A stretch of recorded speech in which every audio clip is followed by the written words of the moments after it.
Sir morning sir ఏం జరిగింది రాత్రి? సార్ 9:40 మన డాక్టర్ గారు మన సిస్టర్ పేషెంట్ దారులో బయట పోమ్మా ఇక్కడికి పోలమ్మా.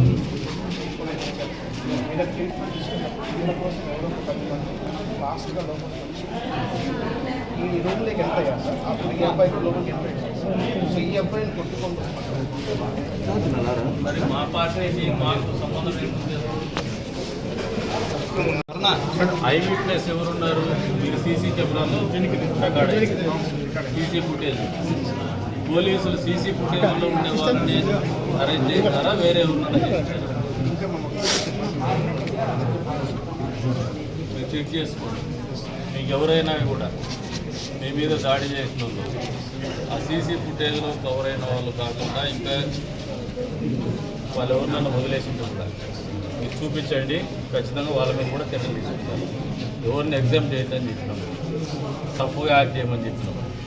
మా నాలెడ్జ్లో లేదు ఇది. నాకు ఉంటే వాళ్ళకి పడుకోనే పొద్దున్నే టీవీలో చూసి నేనే ఫోన్ చేసి ఏంది రాజకీయం, ఆసుపత్రికి రాజకీయాలు కూర్చుంటారు.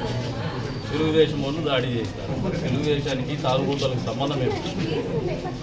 ఇట్లా జరిగింది. ఇది కరెక్ట్ కాదు. రెండోది ఏమంటే మేమెవరినో చెప్తే కొంతమందిని పంపించేసాం. నా దగ్గర నాలెడ్జ్ లేదు, సబ్జెక్టే నాలెడ్జ్.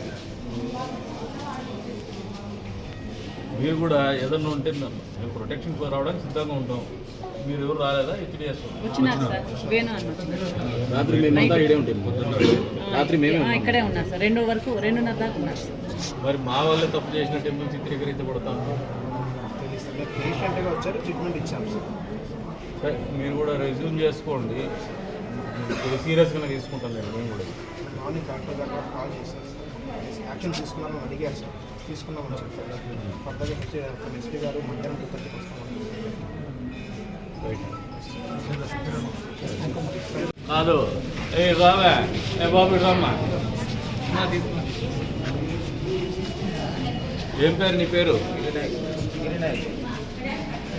తెలుగుదేశం పార్టీకి నీకు ఏం సంబంధం?